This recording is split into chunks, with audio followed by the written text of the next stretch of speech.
Et salut à tous, c'est Locan pour Locan.fr. Aujourd'hui, il est 5 h du matin déjà, donc la tête est un peu déconfite. Je suis invité par IBM à Roland-Garros à Paris, ce qui explique qu'on se retrouve à l'aéroport de Toulouse-Blagnac aujourd'hui avec un superbe néon. Et donc direction Paris en avion. Ensuite on prend un petit taxi pour aller à Roland-Garros. On écoute IBM, savoir comment ils analysent toutes les statistiques du tennis à Roland-Garros. Et on regarde des gens taper dans des petites balles.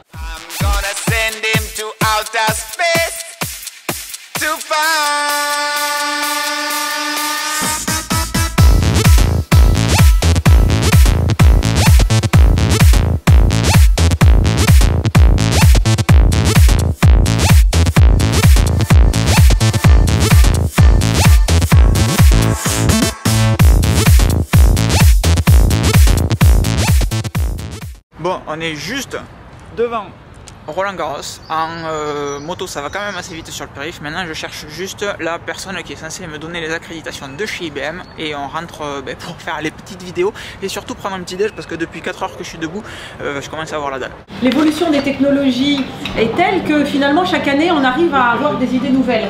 Là, je me dis, on a annoncé encore tellement de nouveautés cette année, mais qu'est-ce qu'on aura pour 2013? Mais au final, on va faire confiance aux capacités d'innovation d'IBM et je suis certaine que l'an prochain, il y aura aussi d'autres nouveautés.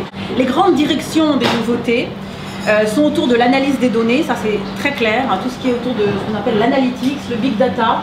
Je souhaite plutôt passer la parole à Fabrice, qui a été un joueur à Roland-Garros pendant, qui continue, hein, parce que tu fais le trophée des légendes. Je fais le trophée des vieux, maintenant est des commentateur, le trophée des vieux. Est-ce que tu peux nous raconter un peu ton histoire avec les stats finalement depuis le début, autrefois quand tu étais un petit garçon? En fait, en tennis, il y a 4 paramètres. Il y a le physique, la technique, la stratégie et le mental, bien entendu. Moi, j'avais pas forcément le physique des joueurs modernes qui frappent extrêmement fort, qui sont grands et costauds. Donc je me suis dit, pour leur poser un maximum de problèmes, je vais m'appuyer sur la stratégie. Et la stratégie du jeu me passionne, me passionnera toute ma vie. Et donc je me suis appuyé sur les chiffres qui ont été mis à ma disposition. Je dirais, bien sûr, votre partenariat date de 85, mais je dirais que depuis 90, 95, on a vraiment des statistiques très complètes que l'on peut récupérer après les matchs dans les vestiaires et que l'on peut étudier dans sa chambre d'hôtel. Et durant la deuxième partie de ma carrière, c'est vrai que ces statistiques m'ont beaucoup aidé et bien avant notre collaboration en 2010, le début de notre collaboration en 2010, je dirais que IBM faisait déjà partie de ma vie parce que j'étais le seul joueur qui, après chaque match, rentrait sur son tableau Excel dans sa chambre d'hôtel l'intégralité des statistiques et qui analysait les joueurs. Je les disséquais le soir ou des veilles de match pour savoir comment justement je pourrais leur poser un maximum de problèmes le lendemain sur le terrain. Mais il y a une nouveauté encore cette année avec les clés du match, donc on va parler et Claire peut vous expliquer un petit peu en quoi ça consiste.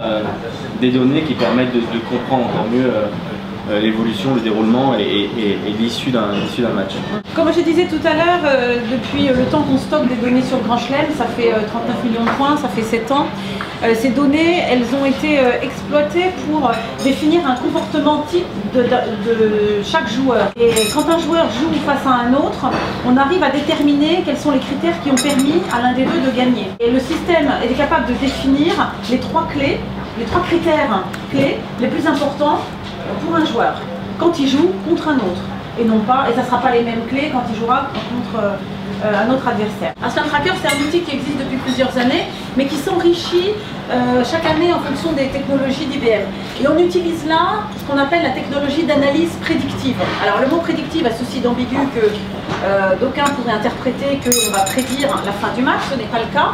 On va définir quelles sont les clés pour les joueurs. Alors par exemple ici, on arrive sur un match qui a été suspendu hier soir à la nuit.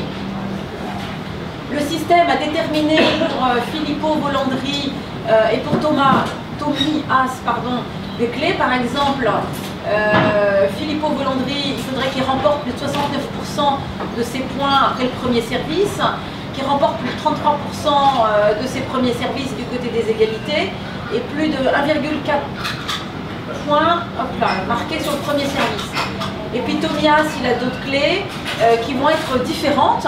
Et ces deux joueurs, quand ils joueront joueront avec d'autres, ils auront encore d'autres clés. Donc c'est vraiment déterminé par leur passé, leur historique. Et si on n'a pas assez d'historique sur eux, le système arrive à déterminer un comportement moyen type, je dirais, d'un joueur. Ça t'est pas arrivé, toi, quand même, d'avoir des retournements de match où tu te reposes un petit peu pendant un moment, on croit que tu as perdu et puis tu reprends le dessus? Bien sûr.